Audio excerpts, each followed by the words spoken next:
Welcome to Wrong Time Watch. My name is Kevin, and today we're looking at the MMI Turret Marine Chronograph.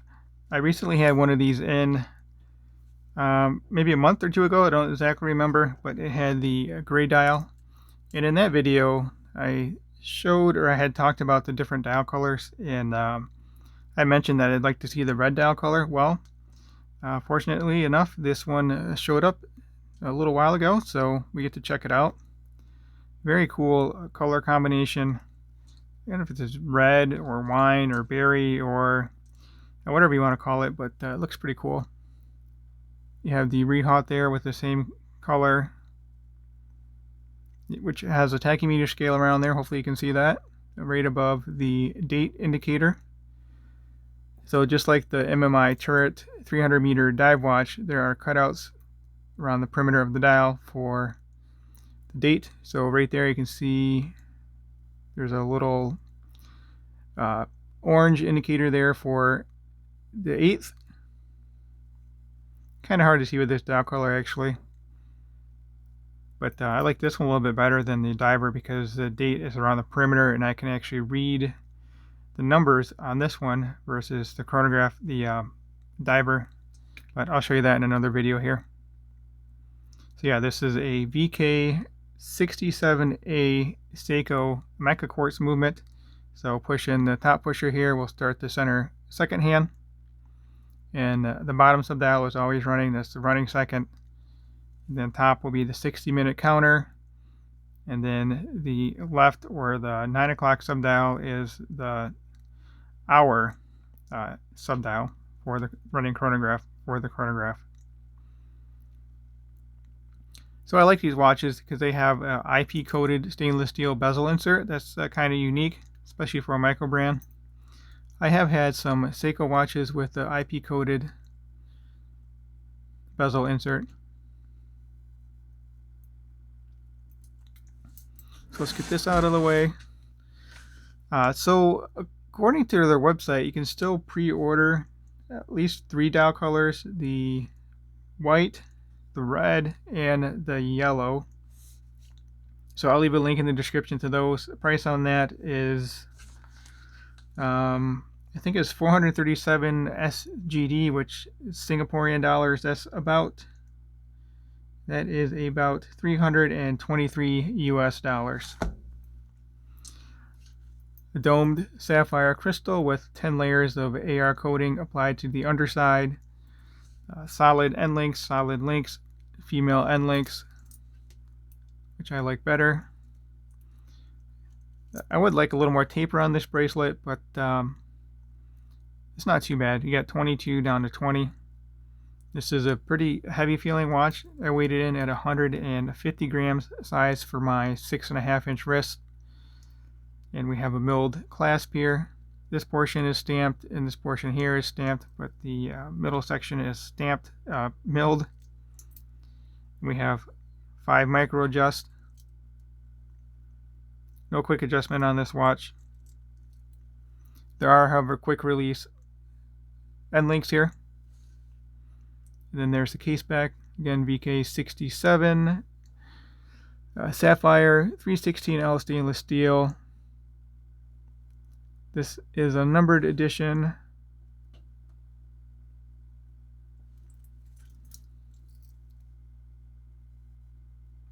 And there it says Turret Chronograph. So yeah, let me get this on wrist. I think I covered just about everything I wanted to cover. Oh, these are expected to ship May of 2022. So just, what is that, 3 months away?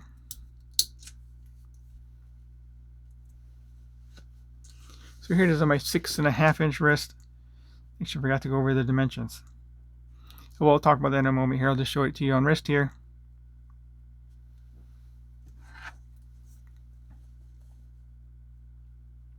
It's a little thicker than I would like.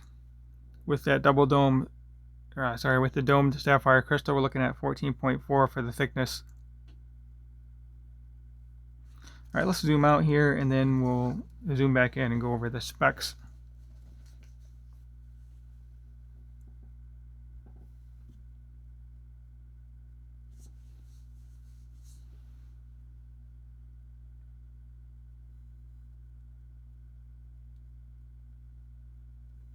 So I think it's a good looking watch. I like the colorway. I like the shape and brushing and polishing of this watch. And also the bezel is kind of sunken down into the case a little bit, and you have these 4 lugs or 4 corners protecting that bezel. It is a little hard to get a grip on, but this one moves easy enough.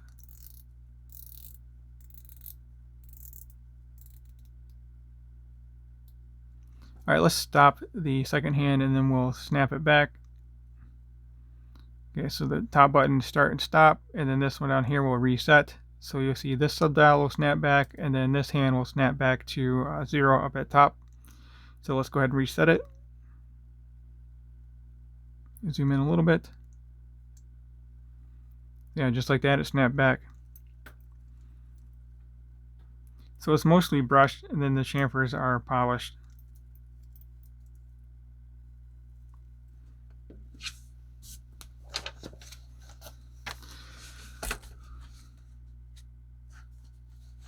Alright, so the dimensions of this watch, lug to lug, we're looking at 46.9 millimeter case diameter, and then also bezel diameter 40 millimeter. Thickness, as I mentioned, 14.4 millimeter thick. Kind of a slab-sided case as well, so it definitely looks the part for the thickness measurement. 22 millimeter lug width, and it does taper down to 20. I'd like to see it taper down to 18, but that's my personal preference. Signed crown, and this is a screw down crown. You do get 100 meters of water resistance with this watch. The 7 millimeter signed screw down crown. And I think I already mentioned, but for my size for my wrist, it weighs in at 150 grams.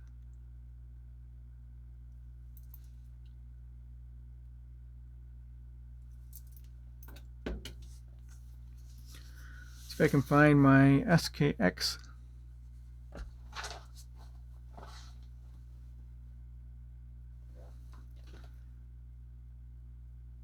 Oh, here it is. Alright, let's check it out compared to the SKX for size comparison. SKX actually has a larger case diameter at 42, but lug to lug is shorter. And the SKX looks a lot bigger. I think it's because of the date perimeter there. Kind of makes the dial look a little small.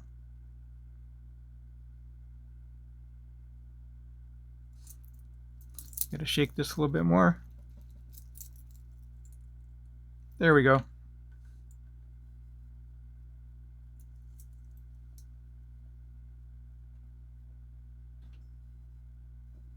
Alright, let's take a look at the Loom here. If you have not subscribed yet, please hit that subscribe button. Leave a comment below and like the video. Greatly appreciate it if you do those 3 things. Alright, so definitely have a good amount of Loom on the MMI turret chronograph. Loomed bezel insert. All the indices are loomed. The hour and minute hand are loomed. The running the chronograph second hand is loomed there. You can see it right there at the 6 o'clock position, ticking away there. And then each of the subdials are loomed as well. So plenty of loom here. Oh, and also the date indicator is loomed over at about the 3 o'clock position. Hopefully you can see that little orange speck of loom there. And then on the right we have the Seiko Skx009. And I would say the SKX has a little more loom applied and it's a little brighter than the MMI turret, but really not much to complain about here as far as loom. So that will conclude this video. As always, thank you for taking the time and thank you for watching.